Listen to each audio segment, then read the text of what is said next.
Subscribe करें और bell दबाएं ताकि कोई खबर रह न जाए।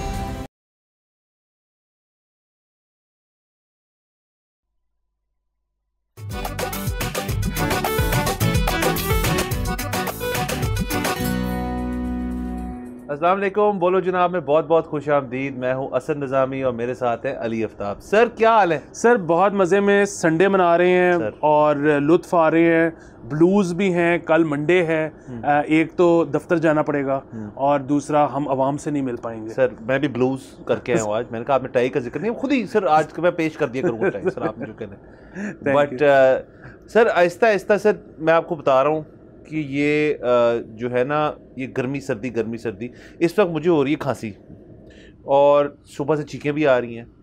अजीब सा एक माहौल बना हुआ है, कोई सेट नहीं हो रहा है। मेरे ख्याल में मौसम जो है एक फ़ैसला कर ले, या तो गर्मी वाली जोन में जाना है या नहीं जाना। बस अब हो गया है मेरे ख्याल में। अब हम पहुंच जाए उस तरफ कि यार अब मान लीजिए कि यार ये रोज़ का टेम्परेचर में ये जो डेली चेंजेस आ रहे हैं, ये बड़ा सेहत के लिए ठीक नहीं है। सेहत के लिए बिल्कुल ठीक नहीं है और उसकी वजह यह है कि आप बदपरहेज़ी कर जाते हैं, ठंडा पानी पी लेते हैं, साथ में आप अपने आप को कवर नहीं करते, फिर एकदम से ठंड हो जाती है। सो बीमारियों की वजह से ये है बात। लेकिन अब आप ये देखें ना कि एक तो कल मंडे है, मैं उससे अगले मंडे की बात कर रहा हूँ। दिन में मौसम हो जाएगा 41 डिग्री सेंटीग्रेड, लेकिन रात में फिर भी अंडर 26 या अंडर 27 रहेगा।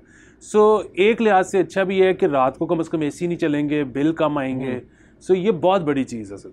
हम कराची बनने जा रहे हैं। अच्छा सर, मौसम तो चलें करते रहेंगे। सियासी क्वार्टर्स में बड़ी चीज़ें हो रही हैं। आज के दिन की सबसे अहम खबर मैं आपको बताता चलूँ कि नून लीग ने पीपल्स पार्टी को फिर से, और इस दफ़ा बड़ी सीरियसली कहा है कि आप हुकूमत का हिस्सा बन जाएं और कुछ वजारतें जो हैं, कहा जा रहा है 8, कुछ लोग 6 कह रहे हैं, कुछ 5 कह रहे हैं, जितनी भी हैं, कि आप वो ले लें और हम मिल के हुकूमत करते हैं। इस वजह से कि जो मुल्की मसाइल हैं वो किसी एक सियासी पार्टी का काम नहीं है। वो हम 2 होंगे ना तो बड़ा वो कह रहे मज़ा आएगा, ज़रा हम सही तरह उसको टैकल कर पाएंगे। अच्छा, आखिरी ये चीज़ जब उन तक पहुंचाई गई थी तो आसफा भुट्टो की जब ओथ टेकिंग थी तो उस तब भी ये खबरें आई थी कि जी उनको कहा गया कि ज़रा तुसी भी हिस्सा डालो। अच्छा, पीपल्स पार्टी का इसके ऊपर एक बाकायदा रिस्पांस जो है वो अभी तक हम तक नहीं पहुंचा।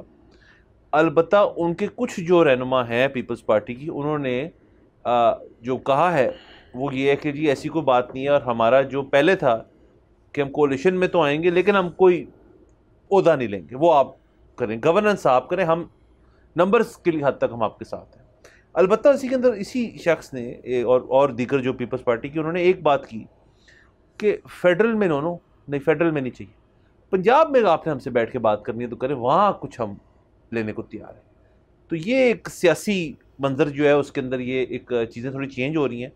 अब देखें ये तो और ये भी कुछ मतलब ना कैजुअल कह दिया मैंने, मतलब वो सीनियर लेवल पे नहीं बात हो रही। मतलब यही ऐसे नहीं है कि ज़रदारी साहब और शहबाज शरीफ साहब आपस में ये कर रहे हैं। अभी उन्होंने कहा है कि यार ज़रा चेक करो, फीलर लो। तो मेरा अपना ख्याल है वैसे कि नून लीग ये स्टेप भी लेगी इन आने वाले चंद ही दिनों में कि मियां नवाज शरीफ साहब को भी यूज़ किया जाएगा और मियां शहबाज शरीफ साहब को यूज़ किया जाएगा कि आप थोड़ा सा आएँ। और इसकी वजह सिर्फ मुझे नज़दीक ये है कि कुछ चीज़ें उनको भी नज़र आ रही हैं कि वो हम सारा ब्लेम अपने ऊपर ले लेंगे, कुछ डिस्ट्रीब्यूट किया जाए। ये आप देखें ना, 75 साल तो हो गए हैं इस मुल्क को बने हुए। मुझे कोई एक इंस्टेंस बता दें ऐसा कि जिसमें एक जमात जो कि हुक्मरान जमात है वो दूसरी के कोलिशन पार्टनर के पीछे पीछे फिर रही हो कि हमसे वजारतें ले लो। ये आज तक कभी हुआ है? होता तो ये था कि, और इसीलिए कोलिशन गवर्नमेंट्स के ख़िलाफ़ होते थे।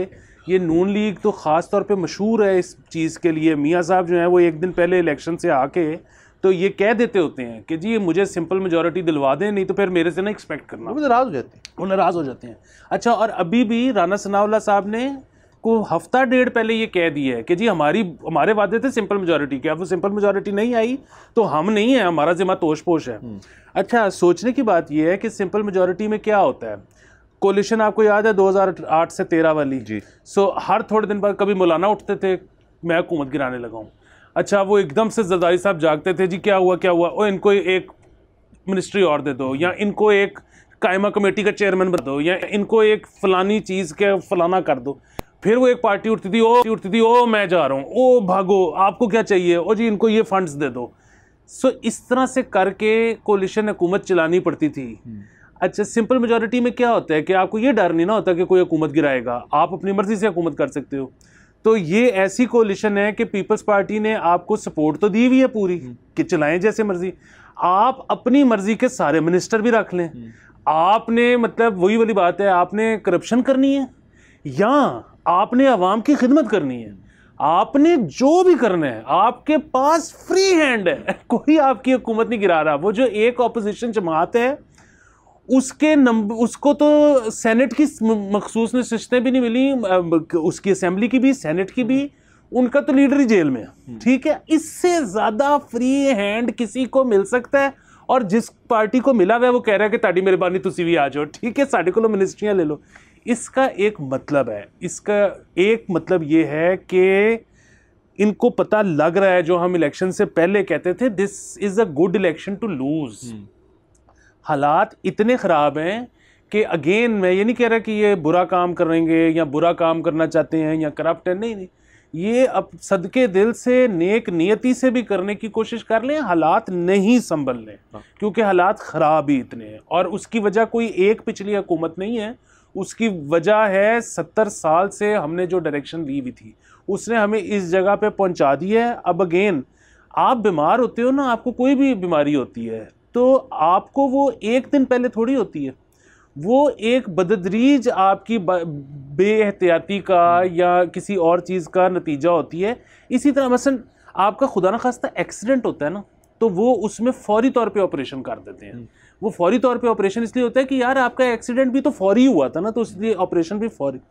जो आप बीमारी में लाहक होते हो ना, जो बदतरीज ओवर द ईयर्स किसी चीज़ की वजह से आप होते हो, उसका फिर इलाज भी एक ऑपरेशन नहीं होता, उसकी रिकवरी भी फिर आप दवाइयाँ शुरू करते हो, वो एक बड़ा टाइम लगता है रिकवर होने में। सो हमें रिकवर होने में टाइम लगना है, और उस तक मैं ये नहीं कह रहा कि 2 साल बाद इलेक्शन है, मैं ये कह रहा हूँ कि 5 साल बाद भी इलेक्शन हो, तो भी ये जो हमें जितना रिकवरी के लिए टाइम चाहिए ना, उसमें जब ये अगली दफ़ा वोट मांगने जाएंगे अवाम का बड़ा सिवियर रिएक्शन होगा। सर बिल्कुल, और देख लेना सिवेरिटी रिएक्शन की ये है कि देखें इस दफ़ा ऐसे हुआ कि बहुत सारा वोट पड़ा पीटीआई को, तो फैक्ट है ना। अब पहले तो हम ये भी होता था, हम ये शायद ये बात इसको हम उस तरह तस्लीम नहीं कर रहे थे, बट सिंगल लार्जेस्ट पार्टी, उनका नाम पीटीआई नहीं है, बल्ला उनके पास नहीं है, बट एक पार्टी जो सिंगल लार्जेस्ट है इस वक्त इस मुल्क में वो पीटीआई है।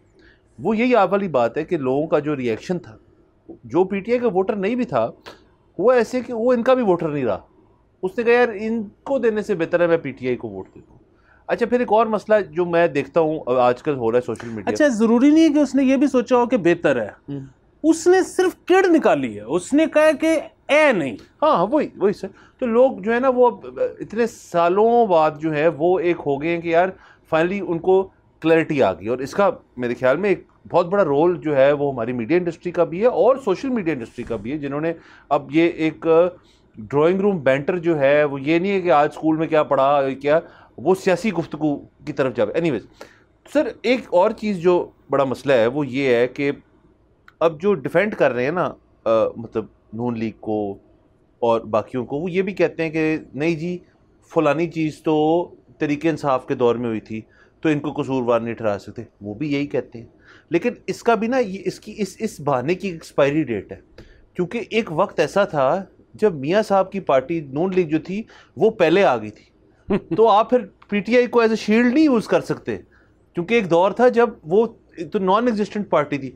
पीपल्स पार्टी और नून लीग ये तायात यूज़ कर सकते हैं कि आपकी गलती थी मेरी गलती थी। अब तीसरा एंट्रेंट जो है उसकी एक उसकी ना एक शुरुआत जो थी, आप उससे पहले नहीं उनको लेके जा सकते, तब वो थे ही नहीं, उन्होंने हुकूमत ही नहीं की तब तक। तो ये बहाना भी गया बाहर। तो असल में ये भी अवाम को है कि यार ये जब ये कहते हैं तो और गुस्सा चढ़ता है, एंड राइटफुली सो। लास्टली ये सब कुछ ठीक है, और ये आप सही फरमा रहे हैं कि ये पहली दफ़ा हो रहा है कि कोई वजारतें लेके फिर रहा है हाथ में और लेने को कोई नहीं है। ये बात हम पहले कर चुके हैं इस शो पे। इनफैक्ट हमने तो प्राइम मिनिस्टरशिप पे भी ये बात की थी कि आप देख लीजिएगा कोई अपसेट होगा, और वो अपसेट ही हुआ। और हमने ये भी बात की थी इसके ऊपर कि जी किचन ज़्यादा देर नहीं चल पाएगा। मैं कहता हूँ ज़्यादा देर चल भी जाए, 5 years जाम है इज़ नथिंग। ये 5 साल अगर कर जाए कंसिस्टेंसी से तो हम कहेंगे वेरी गुड।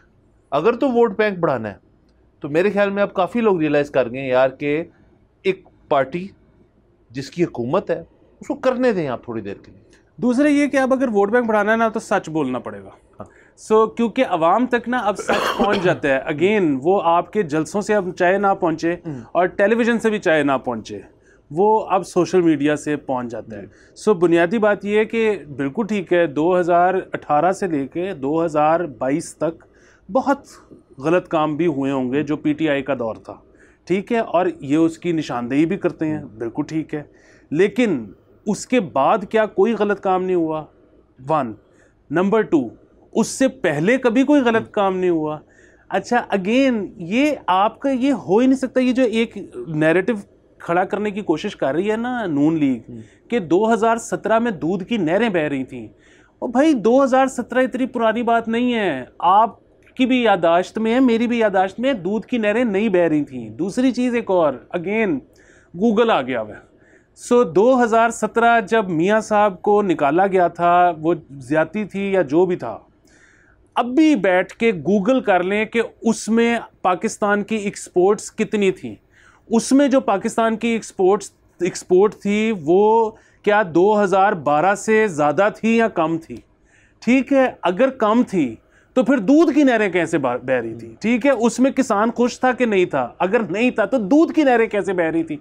ये जो इनका पूरा नैरेटिव है ना, ये नहीं चल सकता क्योंकि लोगों के पास है गूगल। बात ये है कि आप सच बोलना शुरू करें। अभी वीट का जो स्कैंडल आया है इसके ऊपर, क्योंकि वो शुरू तो खैर इसहाक डार उससे ही शुरू हो गया था, लेकिन क्योंकि उसका ज़्यादा मलबा अब आ रहा है इंटरिम गवर्नमेंट के ऊपर, और इंटरिम गवर्नमेंट जो है उसने तो सीधी सीधी काकड़ साहब ने कहा जी मैं बोलूँ फिर फॉर्म 47 में क्या हुआ था।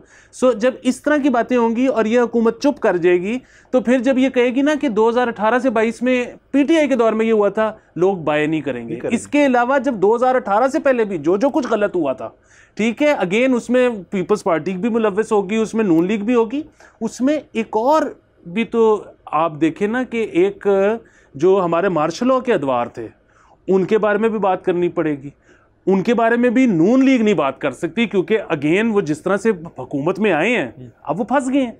अब जो है ना, या तो इनको सच बोलना पड़ेगा क्योंकि ये जितनी मर्जी अच्छी परफॉर्मेंस दिखा लें उसके नताइज अवाम को 10-15 साल से पहले नहीं मिलेंगे। अगर अवाम ने रहना भी बुरे हाल ही है तो फिर उनको कम से कम ये लगना चाहिए कि जो हुक्मरान है ना वो हमसे सच बोल रहा है, क्योंकि जब वो बुरे हाल भी काटेगा और साथ में उसको ये भी शक होगा कि हुक्मरान शायद झूठ बोल रहा है, तो फिर ये सारी सिचुएशन आउट ऑफ हैंड हो सकती है। सर बिल्कुल आउट ऑफ हैंड हो सकती है। और दूसरा मैं इसके अंदर इजाफा करता जाऊँ आप ही की पॉइंट के ऊपर कि ये जितना मर्जी, मेरे तो ख्याल में सच से भी बात आगे जा चुकी है, उस सच में भी थोड़ी क्रिएटिविटी लानी पड़ेगी। अभी तो ये हो रहा है ना कि जो बातें हो रही हैं वो जी फलाने ने कर दिया था तो अब हम कर गए, अब हम फंस गए। आपने 2012 की बात की, आपने 2017 की बात की, 2012 से लेके 2017 से लेके 2022 तक एक चीज़ जो थी वो कंसिस्टेंट थी, और वो ये थी कि हमारी जियोपॉलिटिकल सिग्निफिकेंस दुनिया के लिए ज़्यादा अहम थी। दुनिया से मेरा एक मुल्क की तरफ इशारा है, वो है अमेरिका। क्यों ज़्यादा थी? क्योंकि वो एक जंग में थे जहाँ पे उनको ज़रूरत थी और आपकी भी ज़रूरत थी। अब ऐसे हुआ है कि वो जंग जो है वो ख़त्म हो चुकी है, वो वहाँ से उनका जो एक्सोडस था उसके ऊपर अपनी तनकीद बनती है, वो भी उन्होंने बहुत ही ब्लंडर मारा जो भी है। और उसके बाद से आपकी जियोपॉलिटिकल जो आपकी इंपॉर्टेंस है उसमें कमी आई। ये भी एक फैक्टर है जो कंसिडर करना पड़ेगा कि अब वैसे नहीं है जैसे पहले था। तो यस, इस तरह यस कहा जा सकता है। अगर तो मियाँ साहब ने अगर ये बात की है तो वो इस वजह से कह रहे हैं यार तब बड़ा मज़ा आ रहा था उनके साथ ताल्लुकात का, अब इतना मज़ा नहीं आ रहा। तो वो मज़ा इस वजह से नहीं आ रहा कि वो उनकी डिसीजन है, वो उनकी स्टेट डिपार्टमेंट का फैसला है कि उन्होंने आपके साथ क्या फॉरेन पॉलिसी रखनी है। आपने जो भी फॉरेन पॉलिसी का प्लान रखा हो वो अमनो मान का ही है। और ये बात बिल्कुल करेक्ट है कि इमरान खान साहब ने भरपूर कोशिश की कि हमारे ताल्लुकात जो अमेरिका से ख़राब हों और होए भी, लेकिन अगेन अब उनको आपकी जो पहले एक थी ना कि यार इनकी एक जियोग्राफिकल लोकेशन की वजह से इनकी ज़रूरत बनती, वो उनको नहीं है। बिल्कुल। और इसमें एक चीज़ ये हमेशा देखनी चाहिए, अब जिस तरह अमेरिका जिस तरह ब्लेटेंटली इसराइल की सपोर्ट कर रहे हैं, इसकी जितनी भी आप मजम्मत करें वो कम है, लेकिन अगर आप इसमें एक बड़ा इंपॉर्टेंट पहलू है और वो ये है कि इसराइल और अमेरिका बिल्कुल एक रहे हैं, हर किस्म के हालात में एक दूसरे की इन्होंने मदद की है, एक दूसरे के नैरेटिव को सपोर्ट किया है, वो नैरेटिव जितना मर्जी फ्लॉड ख़राब क्यों ना हो, ये एक जुड़े रहे हैं। अच्छा, on the other hand Pakistan उनका अमेरिका का पार्टनर भी था, लेकिन यहाँ पे झंडे भी जलाए जाते थे उनके, यहाँ पे सारी पॉलिसीज़ भी उनकी जो है नहीं मानी जाती थी। वो ये हम पे अक्सर इल्ज़ाम लगाते थे कि हम डुअल गेम कर रहे हैं। सो अगेन हम जब उनके पार्टनर भी थे तो ताल्लुकात इतने अच्छे नहीं थे। सो अब अगर जब हम ये कंप्लेन करते हैं एक्सोडस की, जो आपने बात की कि जी हमारे साथ जिस तरह से उनका रवैया होना चाहिए था, जिस तरह से हमारे खित्ते को उनको डील करना चाहिए था, उन्होंने वैसे नहीं किया। उसकी वजह ये कि हम तो कभी बहुत ज़्यादा मुशी थे भी नहीं। बिल्कुल सर। भारत ये थोड़ी सियासी सूरत हाल पे हमने कहा आज को आप अपडेट करें। यहाँ पे जाना है हमने एक ब्रेक के ऊपर। See after the break.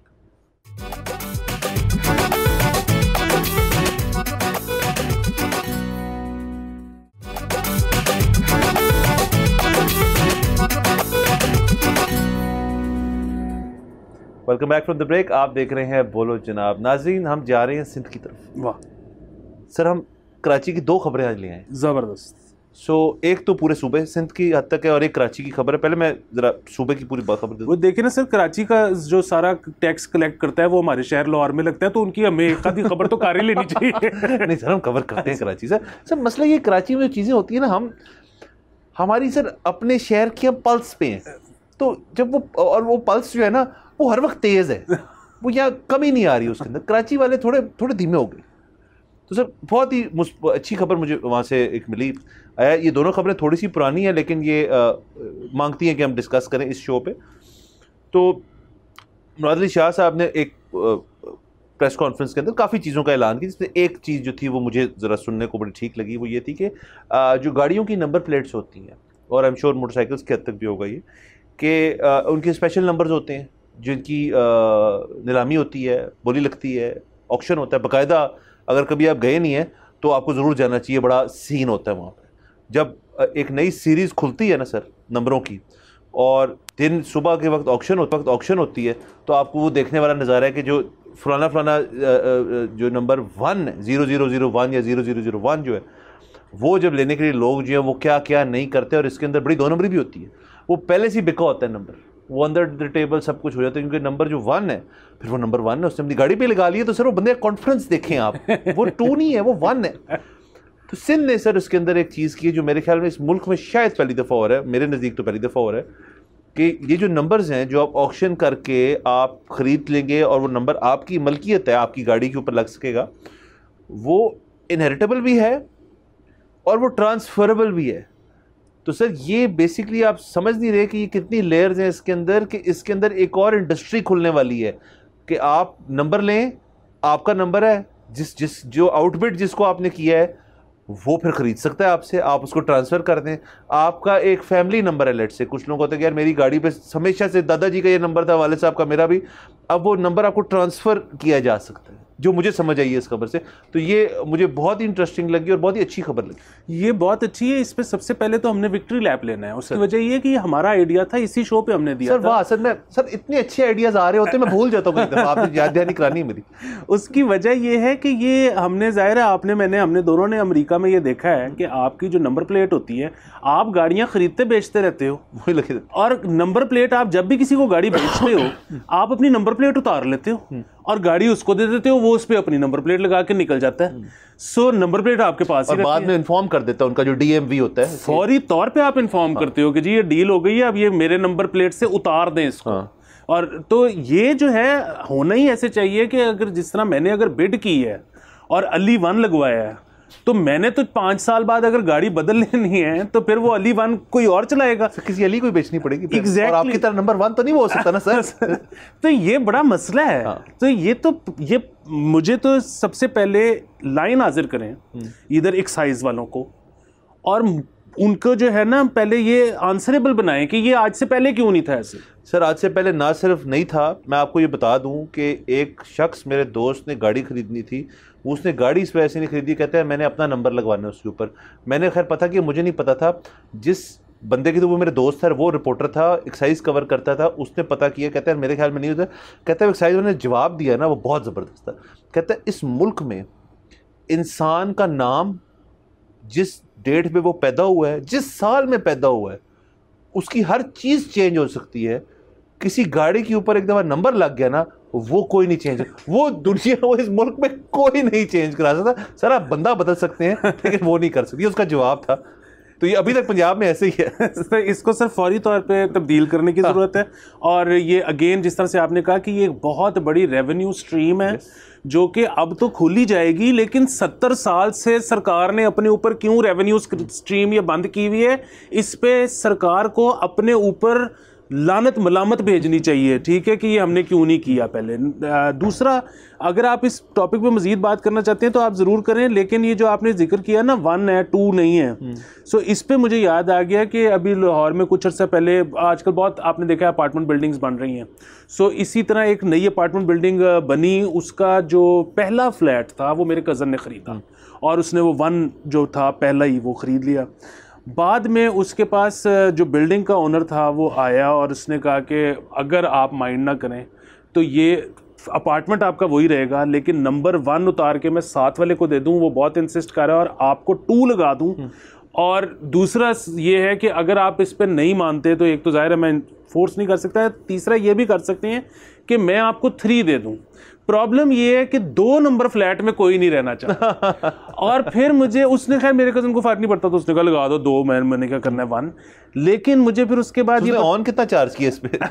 Sir उसने तो पता नहीं कितना ऑन चार्ज किया, लेकिन मुझे उसके बाद पता ये लगा कि ज़्यादातर जो अब अपार्टमेंट बिल्डिंग्स बन रही हैं उसमें अपार्टमेंट नंबर 2 है ही नहीं। अच्छा। सो 1 है और 3 है। वाह वाह वाह। और इसी तरह अगर कोई 400 वाले कोई लाइन हो किसी में, तो 420 नहीं होता, नहीं लेते लोग, हैं गाड़ियाँ उसके अंदर, और वो कुछ लोग शायद ओन भी करते हो। सर लेकिन ना सॉरी, पंजाब के अंदर फिर लोगों ने क्या किया कि जी नंबर प्लेट अब आप लेने जाए ना 2 डिजिट नंबर, तो उसकी आई थिंक नॉर्मल सा कोई भी 2 डिजिट नंबर वो शुरू होता है 12,000 रुपये से, जाता है कोई 30-40,000 रुपये तक। सिंगल डिजिट नंबर तो छोड़ ही दे, बहुत महंगे हैं। सो ये अच्छा है, एक तो सिंध ने ये इनिशिएटिव लिया कि यार जो कर सकता है इन्वेस्टमेंट वो कर दे, फिर वो नंबर लेके रखे। सर इसी तरह जैसे टीवी चैनल के लाइसेंस होते हैं सर, मतलब ऐसे, सॉरी। अच्छा, तो दूसरा सर, लोगों ने पंजाब में ये करना शुरू किया कि उन्होंने अपनी गाड़ी के ऊपर वैसे ब्रांडिंग करना शुरू कर दी है, मतलब स्टिकर्स लगाए हुए हैं, अजीबोगरीब चीज़ें, नाम, अपने निक नेम्स वगैरह। सर मैं तो बड़ी दफ़ा सोचा है कि ये हमारे शो में एक दफ़ा, महीने में एक दफ़ा ये सेगमेंट होना चाहिए। और मेरे पास सर एक पूरी तवील लिस्ट है तस्वीरों की जो मैंने छुपके से ली हुई इन गाड़ियों की, हमने डिस्कशन करनी है उसके ऊपर। बिल्कुल सर, उस पर आप वो नंबर प्लेट को थोड़ा सा मध्यम करके तो बाकी तस्वीरें चला दें। बिल्कुल सर, ये प्रोग्राम रखते हैं नेक्स्ट, ये लाजमी करते हैं। एक और जगह पे मुझे अंदाज़ा हुआ कि हम कितने सुपरस्टिशियस हैं, और वो अक्सर वो आ नहीं जाता मोबाइल नेटवर्क्स के, आपको मैसेज आ जाते हैं प्रमोशनल कि हमसे गोल्डन नंबर ले लें इतने रुपए का, वो टेलीफोन नंबर। तो वो मुझे एक दौर में सिम चाहिए थी, तो इसी तरह को मैसेज आया, उसमें एक कुछ सस्ता नंबर मिल रहा था, तो हम इसी तरह शूट कर रहे थे और मैंने सबके दरमियान में कह दिया कि यार ये अच्छा लग रहा है और पैसे भी कम है, मैं ले लेता हूँ। तो सब ने कहा क्या नंबर है, तो मैंने बोला, तो आखिर में उसमें जो है ट्रिपल या टेट्रा 0 आ रहा था। तो सब ने कहा कि नहीं नहीं नहीं नहीं ये नहीं लेना। तो मैंने कहा क्यों? उसने कहा कि एंड में इतने सारे 0 आ रही तो किस्मत पे 0 लग जाएगा। और उन्होंने नहीं लेने दिया। इतने सब पक्के थे इस बात पे कि मुझे लगा कि मतलब मैं कन्विंस हो गया कि सर मेरे घर के एक फर्द है, उनका नंबर है ही टेट्रा 0, बल्कि उनकी बहन का भी नंबर टेट्रा 0 है। तो उनकी किस्मत सेट जा रही है, बिल्कुल बेहतरीन जा रही है वो जिंदगी, मुझसे बेहतर। सर मुझसे बेहतर है तो फिर क्या आप सोचिए। अच्छा सर आगे चलते हैं। कराची से ही एक खबर मिली हमें, एक खातून जो हैं वो अदालत गई हैं, ये मांगने वाली हैं और अपने इलाके, जहाँ गदागार हैं, जो बिलोंग करती उसी इलाके से हैं और जहाँ वो मांगती हैं। कहा उन्होंने ये है कि जी होता है ऐसे कि बाहर से लोग आते हैं और वो मेरी जगह पे आके करके वो वहाँ पे मांगते हैं। तो उन्होंने बड़ी बोल्ड मूव ली है कि वो अदालत ही चली गई कहने के लिए कि यार इस जगह का मुझे डेयर आई सेट के कब्ज़ा मुझे मिल जाए इस जगह का, कि जहाँ पे औरों को इजाज़त ना हो मांगने की, सिर्फ मुझे, क्योंकि मैं इस इलाके की हूँ। तो ये मुकदमा उन्होंने किया। तो सर जो मेरी वाली बात है सर, मैं आपको बता रहा हूँ, मुकदमा किसी चीज़ पे भी हो सकता है सर, मुकदमा किसी भी चीज़ पे हो सकता है। अब ये आपने जो खबर सुनाई है ना, लोग इस पे शायद हंस रहे होंगे, लेकिन ये बड़ी सीरियस खबर है। और मैं इस पे, मुझे बड़ा दुख हुआ है कि अदालत ने केस खारिज कर दिया। इस केस को सुनना चाहिए था, क्योंकि ये कोई फ़नी बात नहीं है, ये बड़ा सीरियस एलिगेशन है। और वो क्या है कि वो कहती हैं कि एक तो वो ये कहती हैं कि जी मैं तो इस इलाके की रहने वाली हूँ, लोग मुझे पहचानते हैं, ठीक है, उनको पता है मेरे हालात नहीं ठीक। बाहर से लोग आते हैं, पता नहीं वो वाकई उनके हालात ठीक हैं नहीं हैं, वो किसी ग्रुप का हिस्सा हैं, वो किसी माफिया का हिस्सा है, किसी को नहीं पता, लेकिन वो यहाँ पे बैठे हुए हैं और वो जो मुझे मिलना चाहिए वो भी ले जाते हैं। अच्छा चलिए, इसको भी आप हंसी मजाक में उड़ा सकते हैं। उन्होंने एक और बात भी की, उन्होंने एक और बात ये की कि जी मुझे यहाँ पर वो आके धमकियाँ देते हैं कि तुम यहाँ पर नहीं बैठ सकती, और उनके पीछे बड़े पावरफुल लोग हैं। अच्छा अगेन आपको पता है, हम ये पीटीवी में हमारे बचपन में इस पे ड्रामे चल चुके हैं कि किस तरह से ये पूरे माफियाज होते हैं जो गदागरों को लेके आते हैं, गाड़ियां छोड़ के जाती थी। सो ये एक ऐसी चीज़ है कि ये ओपन सीक्रेट है, ये ऐसा नहीं है कि ऐसा नहीं होता, ठीक है। तो again it's a serious allegation, उस पर्टिकुलर मोहल्ले में ये हो रहा है या नहीं हो रहा, ये एक सेपरेट मसला है, ये चीज़ हो जाती होती है। सो इसको उस तरह से खारिज नहीं करना चाहिए था। और सबसे बड़ी बात, अदालत ने पुलिस की रिपोर्ट के ऊपर इसको खारिज की है, और पुलिस की रिपोर्ट ये थी कि जी बस वो आपस का मामला है गदागरों का, और वो इनकी जो है स्पेस की लड़ाई है, और इसमें कोई जो है ना हमें शवाहिद नहीं मिले। अगेन मतलब बात ये है कि इतना दफ़ा हम ये सुन चुके हैं कि इसके पीछे बहुत ताकतवर लोग होते हैं, इसके पीछे ये जो टर्फ वॉर है इसमें बंदूकें चल जाती हैं। मतलब मेरा तो ये मानना है कि बादल जो है ना, मतलब अगर गरजता है तो इसका मतलब है कि कुछ है, मतलब आप जब गरजने की आवाज़ आती है ना, आप बाहर निकल के देखो तो आपको बादल भी नज़र आ जाएगा। सो इस पे मेरा ये ख्याल है कि मज़ीद इन्वेस्टिगेशन होनी चाहिए थी, इसको हंसी ठट्टे में उड़ा के एकदम से खारिज नहीं कर देना। सर आपने क्योंकि जिक्र कर दिया ये गैंग्स और ये बाकी चीज़ का, तो इस पे मेरी थोड़ी रिसर्च है। हाया वो पुरानी रिसर्च है, बट उसके अंदर जो हमने चीज़ें डिस्कवर की वो बड़ी ही हैरानकुन थी और खौफनाक थी। आया वो एक ख़बर की सूरत में रह गई, इस पर एक्शन कोई नहीं हुआ, लेकिन उसके अंदर जो चीज़ें पता चली कि ये जो गैंग्स और ये जो टर्फ वॉर्स वगैरह है ना, ये हमें अंदाज़ा ही नहीं कि इसके पीछे कितने लोग हैं। और उसकी वजह ये नहीं है कि वो बस ये एक सोर्स ऑफ इनकम सी बन जाती है उनके लिए भी, और वो गरीबों का भी कोई फ़ायदा कर लेते हैं। नहीं नहीं नहीं सर, जो अमाउंट ऑफ मनी जिसकी बात हो रही है ना, इसमें आप सुन के हैरान हो जाएंगे कि यार इतना पैसा कैसे हो सकता है इस चीज़ में। और उसकी अगर आप बैकवर्ड मैथमेटिक्स करें ना, तो आप कहेंगे यार ये बड़ी परफेक्ट सेंस बन रही है कि अगर एक इलाके में आप देखें ये कितने लोगों को कहते हैं कि यहाँ जाके आप मांगें, और कितनी एक पर पर्सन की इनकम जनरेट हो जाती है पर डे, उसको मल्टीप्लाई करें फिर इलाकों से, पर डे को पर मंथ से करें, तो आप देखेंगे ये बड़े एस्ट्रोनॉमिकल फिगर्स हैं।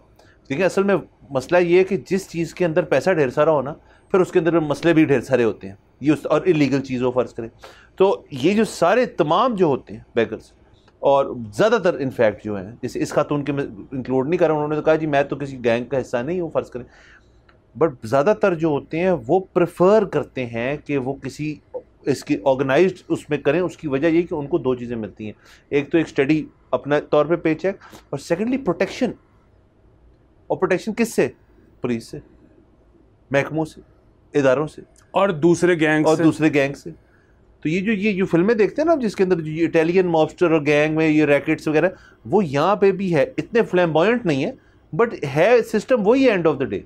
तो इस सिनेरियो में भी बिल्कुल इस किस्म की चीज़ है। सर पाकिस्तान में तो आपने बिल्कुल कोई एक नंबर कारोबार भी करना हो जिसमें कोई चीज़ आगे पीछे नहीं है, कागज़ पूरे हैं, टैक्स आपने पूरा देना है, सब कुछ आपने जो है थ्रू प्रॉपर वो करना है, बाय बुक चलना है आपने, तो आपको तब भी प्रोटेक्शन चाहिए। आप प्रोटेक्शन के बगैर इस मुल्क में कुछ नहीं कर सकते। और अब आप ये सोचो कि अगर आप जो करने जा रहे हो वो कुछ थोड़ा सा अगर ऑफ बुक्स है, या वो अगर थोड़ा सा इलीगल है या अनएथिकल है, तो फिर तो आपको कितनी जगह पे खिलाना पड़ेगा, वरना फिर आपको वो एक प्रोटेक्शन चाहिए। बिल्कुल सर, कोर्ट को इसको और सुनना चाहिए था, बल्कि कोर्ट को करना क्या चाहिए था कि इस चीज़ को एक ब्रॉडर इशू बनाए। ये कोर्ट्स की अब जिम्मेदारी है कि इस कभी टेकअप किया होगा, ज़ाहिर है ऑफ द बैक ऑफ मैं नहीं बता सकता, बट डेफिनेटली ये एक इशू है जो हमें, और ये ऐसी चीज़ नहीं है कि ये किसी इमारत, हाउसिंग सोसाइटी, बिल्डिंग के अंदर छुपी हुई है, ये सामने है, ये रोज़ आपको नज़र आता है एक मसला, तो इसका कोई ना कोई हल डेफिनेटली निकालना चाहिए, और रादर दैन कि जी आप बड़े बड़े जो हैं मंसूबे लॉन्च करें, ये भी एक चीज़ है जिसके ऊपर फोकस गवर्नमेंट कर सकती और अच्छे तरीके से, क्योंकि ताकतवर को सिर्फ ताकतवर मुकाबला कर सकते हैं, और सरकार से ज़्यादा ताकतवर कौन है। बिल्कुल सर आगे चलते हैं, एक और ख़बर है हमारे पास और वो बहुत ही इंटरेस्टिंग है। सो ये है directorate of electronic media and publication, damp basically ministry of broadcasting and information हमारे भाई के अंडर आती है, ठीक है। हमारे भाई से मिल रहे हैं, हमें रेगुलेट करते हैं, वो हमारे रेगुलेटर्स हैं सर। अच्छा, तो उन्होंने सर एक ज़बरदस्त काम किया है, वहाँ पे एक हैं डायरेक्टर फिल्म्स। अच्छा, तो जिस मुल्क में फिल्म्स ही नहीं बनती उधर डायरेक्टर फिल्म्स क्या कर रहे हैं? आप समझे नहीं ना, ये डायरेक्टर नहीं है फिल्म्स का, ये एक होता है, सीन होता है जी डायरेक्टर फाइनेंस, ये डायरेक्टर हैं फिल्म्स के, फिल्म्स ब्रैकेट में और डायरेक्टर। सर मैं समझ गया हूँ, लेकिन फिर वही बात है कि वो तो बनती ही नहीं है, तो ये इनकी जेडी है क्या? सर एक कदी तो बनती है ना। अच्छा मैं बता दो करना क्या चाह रहे हैं। ओके, वो चाह रही है कि rejuvenation of the film industry. बात कर रहे हैं, वो सब रिजुविनेट करना चाह रहे हैं। ओके, अच्छा, वो रिजुविनेशन के लिए उन्होंने एक प्लान बनाया बैठ के, और एक इश्तिहार जो है वो बनाया, फिर वो इश्तिहार दीगर अखबारात के अंदर शाया, और वो इश्तिहार क्या कहता है? वो इश्तिहार कह रहा है कि जी 12 मई तक आपके पास डेट है, आपने 50% एक वैल्यू मुकर्रर करनी है, जो होगी, आप फ़र्ज़ करें 3 करोड़ करते हैं, तो हम उसको मैच कर देंगे। तो 3 आप डालेंगे तो वो 6 कर देंगे, 4 आप डालेंगे तो 8 करेंगे, 5 आप डालेंगे करोड़ तो वो 10 कर देंगे, लेकिन उनकी कैप है 5 करोड़। सो आप 5 करेंगे, वो 5 करेंगे, आप 6 करेंगे तो वो फिर भी 5 करेंगे। ये इसका मैकेनिज्म सब बनाया उन्होंने कि जी हमारी कैप 5 करोड़ है, आप 10 करके आपकी फिल्म 15 की तो 10 आप कर ले, 5 वो कर देंगे। ओके। और उसके लिए उन्होंने कहा है जी कि मुख्तलिफ जो टॉपिक्स हैं उसके ऊपर आप स्क्रीन प्लेस जो हैं और स्क्रिप्ट्स वगैरह और जो भी आइडियाज़ हैं आपके, वो आप बना के हम तक पहुँचाएँ, ताकि फिर हम डिसाइड करें कौन सी फिल्म को पैसे देने हैं। तो उसमें कल्चर हो सकता है, एक बिजनेस एंड इंडस्ट्री हो सकता है, टूरिज़म हो सकता है, नेशनल डिफेंस फोर्टिफिकेशन एक चीज़ है जो उसमें अंदर हो सकती है, और काफ़ी उन्होंने आइडियाज़ दिए हैं।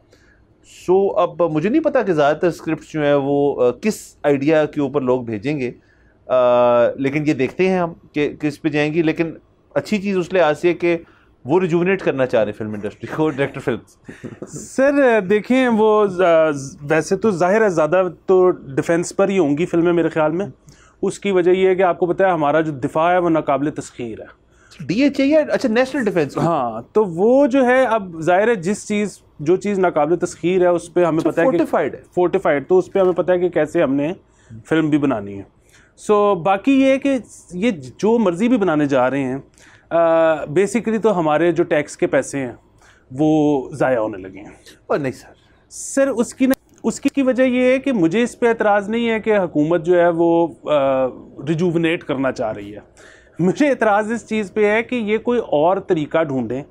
ऑलरेडी जो फिल्म बन रही है, किसी ने बनाई है, उसको कहें कि अच्छा हम ऐसा करते हैं कि तुमने 35% डिस्ट्रीब्यूटर को जो देना है या 35% सिनेमा ओनर को जो देना है, तो तुम ऐसा करो कि अपना 30% प्लस उनमें से किसी एक का 35% यानी कि 70% तुम ले जाओ, हम डिस्ट्रीब्यूटर की या सिनेमा ओनर की कॉस्ट पूरी कर देते हैं।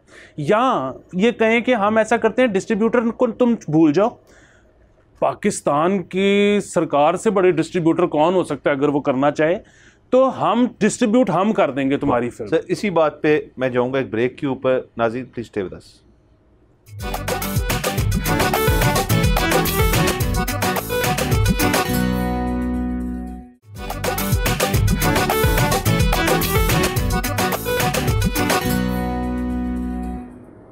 Welcome back from the break. आप देख रहे हैं बोलो जुनान। नाज़रीन ब्रेक से पहले हम डिस्कस कर रहे थे rejuvenation of the film industry. Sir बार बार हंस पड़ते हैं जब कहते हैं क्या हो गया सर, हो सकती है सर रिजुविनेट कुछ भी हो सकता है, इंसान भी हो सकता है, पौधा भी हो सकता है, फिल्म इंडस्ट्री भी हो सकती है, मुल्क भी हो सकती है। सर ऐसे ना करें। नहीं, ये बिल्कुल हो सकता है, लेकिन मैं सिर्फ ये कह रहा हूँ कि इनसे किया नहीं जाना। और उसकी एक वजह है, उसकी वजह ये है कि जिस तरह से हम पहले बात कर रहे थे, आइडियाज़ दे रहे थे, हम खुद लाउड थिंकिंग कर रहे हैं, क्योंकि हमें भी सोचने की ज़रूरत है, इनको भी बैठ के सोचने की ज़रूरत है कि कोई क्रिएटिव, जिस तरह आप कहते हैं ना कि कोई क्रिएटिव सोल्यूशन ढूंढना पड़ेगा कि जी सरकार खुद डिस्ट्रीब्यूटर बन जाए और फिल्म मेकर से डिस्ट्रीब्यूशन के कट ना ले। सो उसमें होगा क्या कि फिल्म मेकर का जो चंक है प्रॉफिट का, वो 30% से 65% पे चला जाएगा।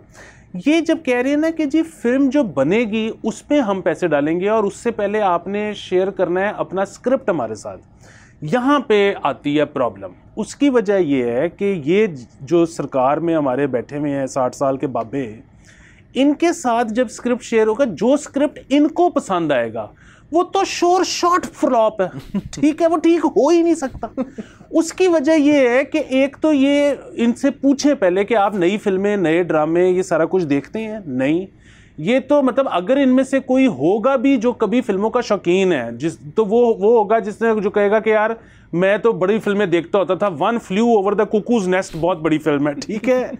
अच्छा, और ये भी खुशकिस्मती है आपको कि अगर आपको बाबों में कोई इस किस्म का बंदा मिल जाए। ज़्यादातर तो ये बेचारे वो हैं जिनकी जवानी ज़ियाउल हक के दौर में गुजरी है। इनको रियासती तौर पे ये बताया गया था इनकी जवानी में कि फिल्म बनाना ही बुरा काम है, फिल्म देखना ही बुरा काम है।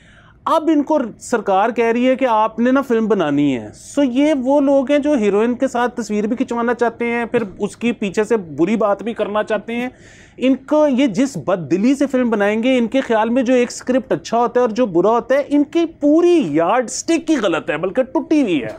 तो इनको ये काम नहीं करना चाहिए। देखिए सर, हमें ऐसे सर आप थोड़े से एजिस्ट हो रहे हैं और थोड़ा सा हमें थोड़ा क्रेडिट भी देना चाहिए सर। ये सब सिस्टम जो चल रहा है ना, हम बैठे हैं ना सर यहाँ पे, ये भी उन्हीं की वजह से हो रहा है। ये बात याद रखिए सर, ब्यूरोक्रेसी को आपको पता है मैं बड़ा डिफेंड करता हूँ, बिल्कुल ठीक। मुझसे ज्यादा वैसे कौन डिफेंड करता है आप मुझे। अच्छा सर, इसकी हद तक मेरे पास भी अभी बैठे बैठे मुझे आइडिया है कि रादर देन कि आप जिस तरह आपके डिस्ट्रीब्यूटर के पैसे ने, एक और चीज़ भी हो सकती है कि फिल्म जो होती है उसमें एक जो डायरेक्टर होता है, ओ सर सॉरी एक बात याद आ गई मुझे। अच्छा, इन्होंने एक और चीज़ भी लिखी है इसके अंदर, वो ये कहते हैं कि ये सब कुछ करने से पहले कॉन्फर्मेशन चाहिए आपको कॉन्ट्रैक्ट्स की टैलेंट के साथ। तो ये सर सॉरी मैं ये बताना भूल गया, अभी मुझे याद है कि ये अब मुश्किल काम हो गया ना कि आप पहले टैलेंट भी अरेंज करके रखें। यानी कि जो आपका शेयर है, चंक है जो पैसों का, जो कि लेट से 10 करोड़ है, उसमें आपने पहले बात करके रखनी है टैलेंट से, फिर स्क्रिप्ट करनी है। मतलब वो कह रहे हैं पूरी तैयारी के साथ है हमारे पास। और आप ये देखिए कितना खतरनाक काम है, क्योंकि डेट्स बुक करने से पहले आपको कुछ एडवांस भी देना पड़ता है। जी सर। सो लोगों ने एक्टर्स को एडवांस दिया और उसके बाद ये कहें कि हमने तो नहीं आपके साथ फिल्म बनानी, तो वो एडवांस भी गया, सब गए और आपकी रेपुटेशन भी गई। तो सर मैं अपने आइडिया पे आ रहा था। तो आइडिया मेरा ये है कि एक तो लोगों को डर होता है कि फिल्म चलेगी नहीं और लॉस हो जाएगा, और दूसरा ऑब्वियसली डर यही होता है कि कोई फाइनेंशियल इश्यूज ना पैदा हो जाए, फिल्म के अंदर कोई मसले मसाइल हो जाए, कोई डेट्स ना हो एक्टर्स की, एक्टर को कुछ हो जाए। तो जो फाइनेंशियल एंगल होता है ना, अगर उसमें गवर्नमेंट कहे जी कि हम जो हैं लॉस में भी आपके साथ हैं और प्रॉफिट में भी आपके साथ हैं, तो वो बड़ी अच्छी इक्वेशन है। लोग बड़े मोटिवेट होंगे कि भाई अगर आप फिल्म लॉस लेती है ना तो हम आपका कवर करेंगे, आपको फिल्म प्रॉफिट करती है इतनी परसेंटेज फिर हमारी उसके अंदर है, ताकि गवर्नमेंट के लिए भी, दोनों के लिए विन एंड लूज सिचुएशन है। लेकिन जो बना रहा है उसके लिए विन विन सिचुएशन है। उसने अपनी आर्टिस्टिक एक्सप्रेशन जो है वो भी बाहर निकाली अपने आइडिया के ऊपर, और उसके बाद लॉस किया और जेब से हारा भी नहीं वो बंदा, ताकि वो एक अगली फिल्म के लिए तैयार हो। हाँ, अगर वो फिर से लॉस करता है उसको फिल्म नहीं बनानी चाहिए, लेकिन जब तक वो बना रहा है जो भी है और गवर्नमेंट बैक कर रही है उनको, तो इससे बेहतर क्या चीज़ हो सकती है? इस आइडिया से मेरे ख्याल में ये प्लान बेहतर है। बिल्कुल ये किया जा सकता है। अगेन पिछली वाली बात, डिस्ट्रीब्यूटर बन सकते हैं। इसके अलावा आप ये कह सकते हो कि अच्छा जी हम आपकी प्रोडक्शन में ना इन काइंड मदद कर देते हैं। वो इन काइंड कैसे मदद कर देते हैं कि आपको जो लोकेशंस लाइन अप करनी है उसके लिए आपको पैसे भी नहीं देने पड़ेंगे, जो भी सरकार के अंडर आती हैं, और आपको लाइनअप्स के लिए वो जो दरखास्तें लिखो, जाके बाबुओं के दफ्तर के बाहर खड़े हो जाओ, 2-2 हफ्ते चक्कर लगाते रहो, ये सारा कुछ नहीं करना पड़ेगा, आपका फौरी तौर पे काम हो जाएगा। ये सारा कुछ किया जा सकता है। अगेन अगर सरकारी बाबुओं ने पहले स्क्रिप्ट पढ़ के इन्होंने अप्रूव करना है ना, तो जो फिल्म बनेगी वो लफ्ज़ में यहाँ पे इस्तेमाल नहीं कर सकता, लेकिन वो गार्बेज होगा। अच्छा हाँ सर, चले अब ये चीज़ हो तो रही है। मेरे तो ख्याल में 12 तारीख तक काफी लोग जो है अपने आइडियाज तो इसमें फिर आखिरी सिल्वर लाइनिंग ये हो सकती है, अगर ये हो ही रही है, हम तो चाहते थे कि ना हो लेकिन अगर ये हो ही रही है तो अल्लाह करे हमारे किसी दोस्त को मिल जाए पैसे, मतलब हमारे किसी दोस्त का भला हो जाए, पैसे तो ये गए। अच्छा गए। और सर आप ये मैं लग जाए कुछ, आप मुझे कोई असिस्टेंट टाइप चीज लगा दे, असिस्टेंट पुराना डायरेक्टर या कुछ। सर आपको कंटिन्यूटी डायरेक्टर बना देना है। वाह वाह सर, सर बेहतरीन। और सर आप फिर ना आहिस्ता आहिस्ता, आपका दोस्त है हालांकि, आप डायरेक्टर बन जाइएगा, आप टेक ओवर कर लीजिएगा फिल्म, आपके लिए तो ऐसे करने वाली चीज़। सर ये चीज़ ऐसे है, लेकिन पता है कि जितने लोगों को फिल्म बनाते हुए आपको जितना बड़ा क्रू हैंडल करना पड़ता है ना, मेरा टेम्परामेंट नहीं है। हाँ सर, चलें ये देखते रहेंगे, कोई फिल्म आ गई तो अच्छी आ गई तो अच्छी बात नहीं है तो जैसे आपने कहा बताया ही हो जाएगा। एनीवेज नाज़रीन, हमारा वक्त खत्म हो जाता है, मैं इजाज़त दीजिए, अगले हफ्ते आपसे इंशाल्लाह फिर मुलाकात होगी। खुदा हाफ़िज़।